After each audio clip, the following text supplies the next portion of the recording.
History of the World by J. M. Roberts. Book 5 The Making of the European Age. Chapter 3 The New World of Great Powers. French ascendancy on the continent was founded on solid natural advantages. France was the most populous state of the Western Europe, and on this simple fact rested French military power until the 19th century. It would always require the assembling of great international forces to contain it. France, however miserably poor its inhabitants may seem to modern eyes, had great economic resources and was able to sustain a huge efflorescence of power and prestige under Louis XIV. His reign began formally in 1643 but actually in 1661 when, at the age of 21, he announced his intention of managing his own affairs. This assumption of supreme power was a great fact in international as well as French history. Louis was the most consummate exponent of the trade of kingship who has ever lived. Only for convenience may his foreign policy be distinguished from other aspects of his reign. The building of Versailles, for example, was not only the gratification of a personal taste but an exercise in building a prestige essential to his diplomacy. Similarly, though they may be separated, his foreign and domestic policy were closely entwined with one another and with ideology. Louis wanted to improve the strategical shape of France's northwestern frontier, but also, though he might buy millions of tulip bulbs a year from them for Versailles, he despised the Dutch as merchants, disapproved of them as republicans, and detested them as Protestants. In him lived the spirit of the militant counter Reformation. Nor was that all. Louis was a legalistic man. Kings had to be, and he felt easier when there existed legal claims good enough to give respectability to what he was doing. This was the complicated background of a foreign policy of expansion, though in the end it cost him his country dearly. It carried France to a preeminence from which she was to freewheel through half the 18th century and created a legend to which Frenchmen still look back with nostalgia. Louis' wish for an improved frontier meant conflict with Spain, still in possession of Spanish Netherlands and the Franche Comté. The defeat of Spain opened the way to war with the Dutch. The Dutch held their own, but the war ended in 1678 with a peace usually reckoned the peak of Louis' achievement in foreign affairs. He now turned to Germany. Besides territorial conquest, he sought the imperial crown and to obtain it was willing to ally with the Turk. A turning point came in 1688 when William of Orange, the stadtholder of Holland, took his wife, Mary Stuart, to England to replace her father on the English throne. From this time, Louis had a new and persistent enemy across the Channel instead of the complacent Stuart kings. Dutch William could deploy the resources of the leading Protestant country, and for the first time since the days of Cromwell, England fielded an army on the continent in support of a league of European states. Even the Pope joined it secretly against Louis. King William's War, also called the War of the League of Augsburg, brought together Spain and Austria, as well as the Protestant states of Europe, to contain and restrict the overweening ambition of the French king. The peace which ended it was the first in which he had to make concessions. In 1700, Charles II of Spain died childless. It was an event Europe had long awaited, for he had been a sickly, feeble minded fellow. Enormous diplomatic preparations had been made for his demise because of the great danger and opportunity which it must present. A huge dynastic inheritance was at stake.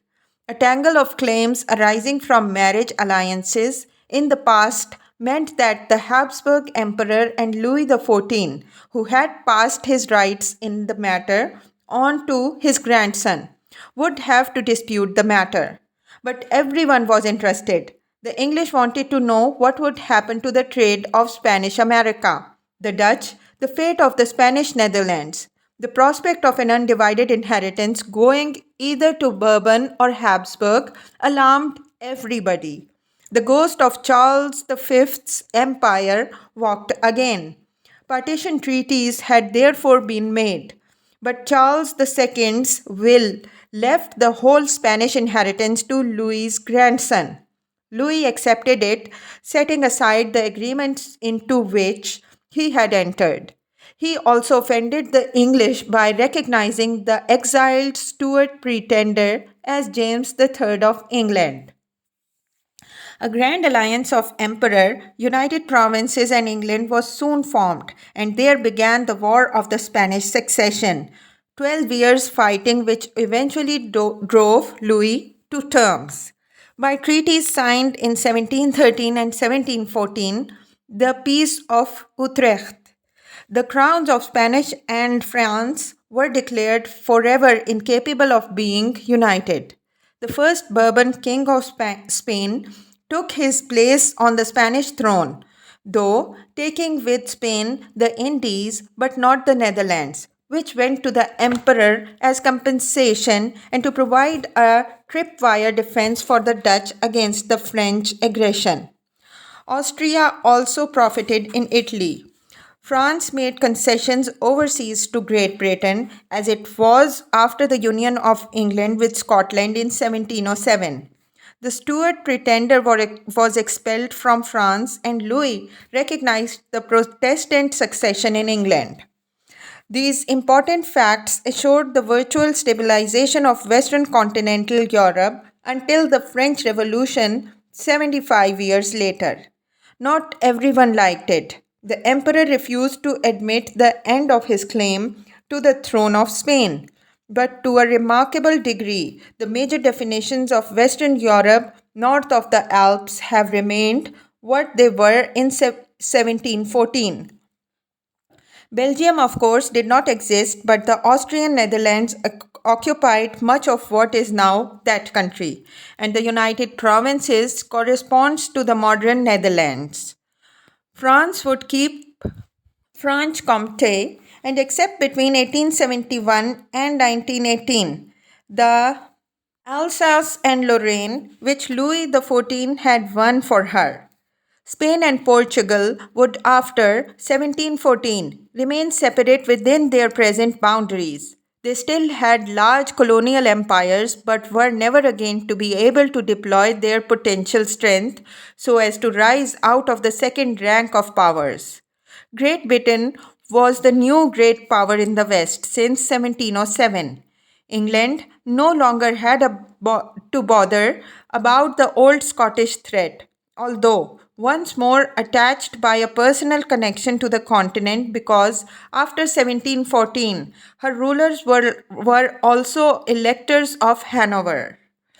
South of the Alps, the dust took longer to settle. A still disunited Italy underwent another 30 odd years of uncertainty, minor representatives of European royal houses shuffling round it from one state to another in attempts to tie up the loose ends and seize the leftovers of the age of dynastic rivalry. After 1748, there was only one important native dynasty left in the peninsula, that of Savoy, which ruled Piedmont on the south side of the Alps and the island of Sardinia. The Papal States, it is true, could since the 15th century be regarded as an Italian monarchy, though only occasionally a dynastic one, and the decaying republics of Venice, Genoa, and Lucca also upheld the tattered standard of Italian independence. Foreign rulers were installed in the other states. Western political geography was thus set for a long time. Immediately, this owed much to the need felt by all statesmen to avoid for as long as possible another conflict such as that which had just closed. For the first time, a treaty of 1713 declared the aim of the signatories to be the security of peace through a balance of power. So practical an aim was an important innovation in political thinking. There were good grounds for such realism. Wars were more expensive than ever, and even Great Britain and France, the only countries in the 18th century capable of sustaining war against their great powers without foreign subsidy, had been strained. But the end of the War of the Spanish Succession also brought effective settlements of real problems. A new age was opening. Outside Italy, much of the political map of the 20th century was already visible in Western Europe. Dynasticism was beginning to be relegated to the second rank as a principle of foreign policy. The age of national politics had begun, at least for some princes who felt they could not any longer separate the interests of their house from those of their nation. East of the Rhine, and still more east of the Elbe. None of this was true. Great changes had already occurred there, and many more were to come before 1800. But their origins have to be traced back a long way, as far as the beginning of the 16th century. At that time, Europe's eastern frontiers were guarded by Habsburg Austria and a vast Polish Lithuanian kingdom ruled by the Jagiellons, which had been formed by marriage in the 14th century. They shared with the maritime empire of Venice the burden of resistance to Ottoman power, the supreme fact of East European politics at the moment. The phrase Eastern question had not then been invented. If it had been, it would have meant then the problem of defending Europe against Islam. The Turks went on winning victories and making conquests as late as the 18th century, though by then their last great effort was spent for more than 2 centuries after the capture of Constantinople. Nevertheless, they had set the terms of Eastern European diplomacy and strategy. That capture was followed by more than a century of naval warfare and Turkish expansion, from which the main sufferer was Venice. While it long remained rich by comparison with the other Italian states, Venice suffered a relative decline first in military and then in commercial power. The first, which led to the second, was the result of a long losing battle against the Turks, who in 1479 took the Ionian Islands and imposed an annual charge for trade in the Black Sea. Though Venice acquired Cyprus 2 years later and turned it into a major base, it was in its turn lost in 1571.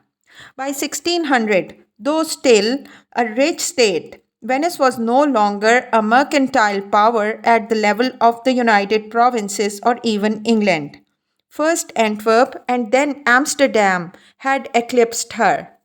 Turkish success was interrupted in the early 17th century but then resumed. In 1669, the Venetians had to recognize that they had lost Crete. Meanwhile, Hungary became in 1664 the last Turkish conquest of a European kingdom. Though the Ukrainians soon acknowledged Turkish suzerainty and the Poles had to give up Polodia. In 1683, the Turks opened their second siege of Vienna. The first had been a century and a half before, and Europe seemed in its greatest danger for over 2 centuries. In fact, it was not. This was to be the last time Vienna was besieged, for the great days of Ottoman power were over. In effect, the effort which began with the conquest of Hungary had been the last heave of a long troubled power. Their army was no longer abreast of the latest military technology. It lacked the field artillery, which had become the decisive weapon of the 17th century battlefield. At sea, the Turks clung to the old galley tactics of ramming and boarding and were less and less successful against the Atlantic nations' technique of using the slip as a floating artillery battery. Unfortunately for themselves, the Venetians were conservative too. Turkish power was in any case badly overstretched. It had saved Protestantism in Germany, Hungary, and Transylvania, but it was pinned down in Asia, where the conquest of Iraq from Persia in 1639 brought almost the whole Arab Islamic world under Ottoman rule, as well as in Europe and Africa, and the strain was too much for a structure allowed to relax by inadequate or incompetent rulers. A great vizier had pulled things together in the middle of the century to make the last offenses possible, but there were weaknesses which he could not correct, for they were inherent in the nature of the empire itself. More a military occupation for purposes of plunder than a political unity.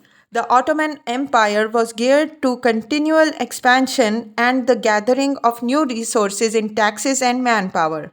Moreover, it was dangerously dependent on subjects whose loyalty it could not win. The Ottomans usually respected the customs and institutions of non Muslim communities, which were ruled under the millet system through their own authorities. The Greek Orthodox, Armenians, and Jews were the most important and each had their own arrangements. The Greek Christians having to pay a special poll tax, for example, and being ruled ultimately by their own patriarch in Constantinople. At lower levels, such arrangements as seemed best were made with the leaders of local communities for the support of the plunder machine. In the end, this bred over mighty subjects as pashas feathered their own nests amid incoherence and inefficiency. It gave the subjects of the Sultan no sense of identification with his rule, but rather alienated them from it. The year 1683, therefore, although a good symbolic date as the last time that Europe stood upon the defensive against Islam before going over to the attack, was a less dangerous moment than it looked. Afterwards, the tide of Turkish power was to ebb almost without interruption until in 1918 it was once more confined to the immediate hinterland of Constantinople and the old Ottoman heartland, Anatolia. The relief of Vienna by the King of Poland, John Sobieski, was followed by the liberation of Hungary after a century and a half of Ottoman rule. The dethronement of an unsuccessful sultan in 1687 and his incarceration in a cage proved no cure for Turkish weakness. In 1699, Hungary formally became part of the Habsburg dominions after the first peace the Ottomans signed as a defeated power. In the following century, Transylvania, the Bukovina, and most of the Black Sea coasts would follow it out of Ottoman control. By 1800, the Russians had asserted a special protection over the Christian subjects of the Ottomans and had already tried promoting rebellion among them. In the 18th century, too, Ottoman rule ebbed in Africa and Asia. By the end of it, though forms might be preserved, the Ottoman Caliphate was somewhat like that of the Abbasids in their declining days.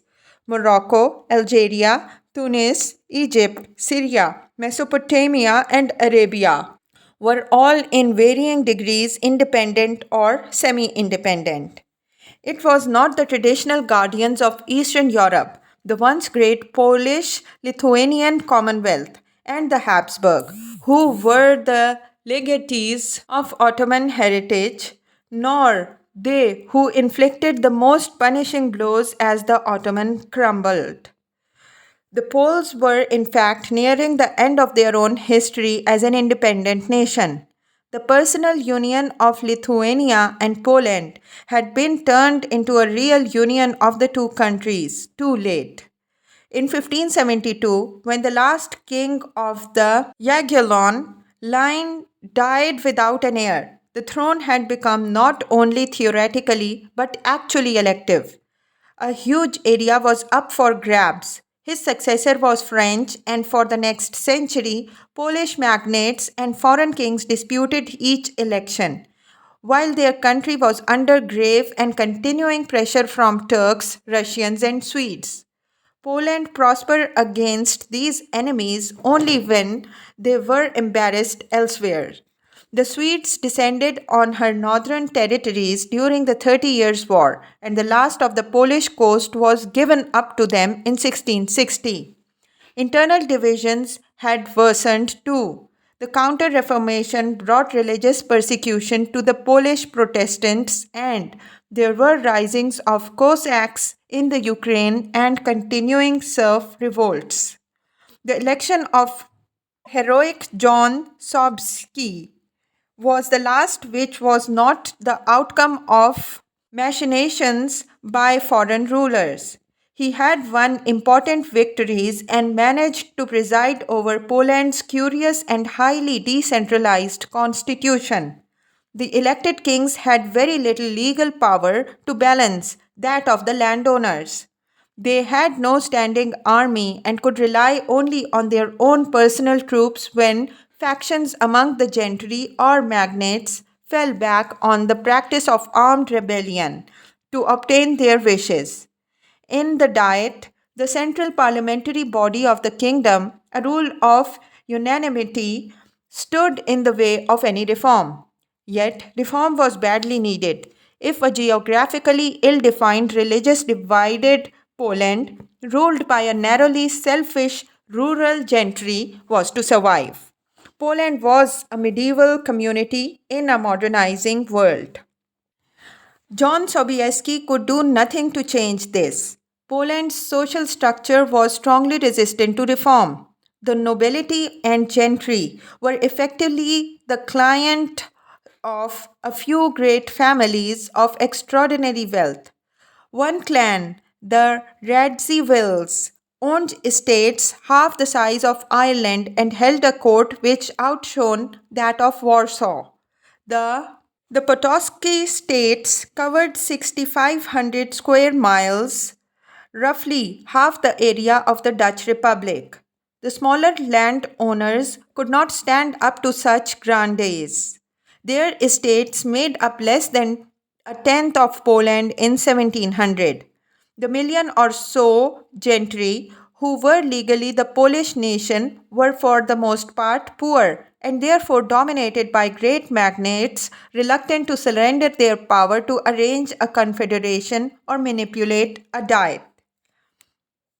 At the bottom of the pile were the peasants, some of the most miserable in Europe, in 1700, unendingly battling the feudal's dues demanded of them, over whom landlords still had rights of life and death. The towns were powerless. Their total population was only half the size of the gentry, and they had been devastated by the 17th century wars. Yet, Prussia and Russia also rested on backward agrarian and feudal infrastructures and survived. Poland was the only one of the three eastern states to go under completely.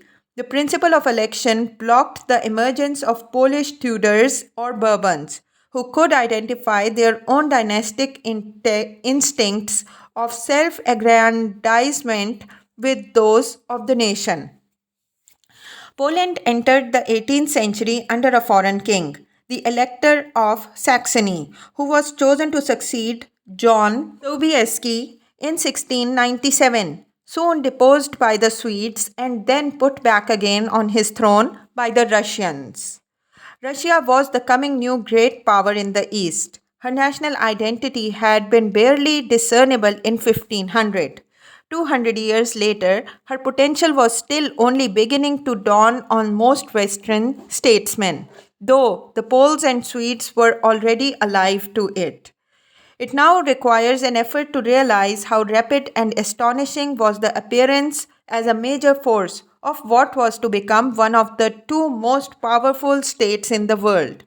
At the beginning of the European age, when only the ground plan of the Russian future had been laid out by Ivan the Great, such an outcome was inconceivable, and so it long remained. The first man formally to bear the title of Tsar was his grandson, Ivan IV, crowned in 1547, and the conferment of the title at his coronation was meant to say that the Grand Prince of Muscovy had become an emperor ruling many peoples. In spite of a ferocious vigor which earned him his nickname, the Terrible, he played no significant role in European affairs. So little was Russia known, even in the next century, that a French king could write to the Tsar, not knowing that the prince whom he addressed had been dead for 10 years. The shape of a future Russia was determined slowly and almost unnoticed in the West. Even after Ivan the Great, Russia had remained territorially ill defined and exposed. The Turks had pushed into Southeast Europe. Between them, the Muscovy lay the Ukraine, the lands of the Cossacks, peoples who fiercely protected their independence. So long as they had no powerful neighbors, they found it easy to do so.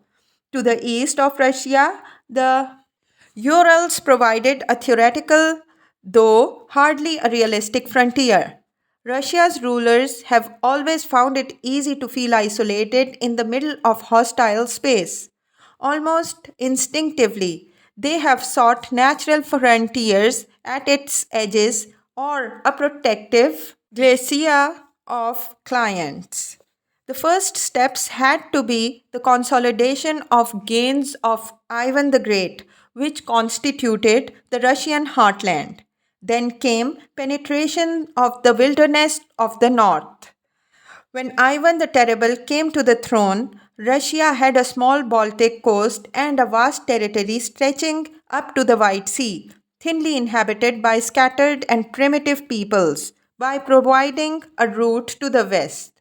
In 1584, the port of Archangel was founded. Ivan could do little on the Baltic front but successfully turned on the Tatars after they burned Moscow yet again in 1571, allegedly slaughtering 150,000 in the process. He drove them from Kazan and Astrakhan and won control of the whole length of the Volga, carrying Muscovite power to the Caspian. The other great thrust which began in his reign was across the Urals into Siberia and was to be less one of the conquest than of settlement. Even today, most of the Russian Republic is in Asia, and for nearly 2 centuries, a world power was ruled by the Tsars and their successors. The first steps towards this outcome were an ironic anticipation of what was to be the theme of the major Siberian frontier in later times. The first Russian settlers across the Urals seem to have been political refugees from Novgorod. Among those who followed were others fleeing from serfdom and aggrieved Cossacks. By 1600, there were Russian settlements as much as 600 miles beyond the Urals, closely supervised by a competent bureaucracy out to assure the state tribute in furs. The rivers were the key to the region, more important even than those of the American frontier. Within 50 years, a man and his goods could travel by river with only 3 portages from Tobolsk, 300 miles east of the Urals, to the port of Okhotsk, 3,000 miles away. There, he would be only 400 miles by sea from Sakhalin, the northernmost of the major islands of the chain which makes up Japan, a sea passage about as long as that from Land's End to Antwerp. By 1700, there were 200,000 settlers east of the Urals. It had by then been possible to agree the Treaty of Nerchinsk with the Chinese and some Russians, we are told, talked of the conquest of China.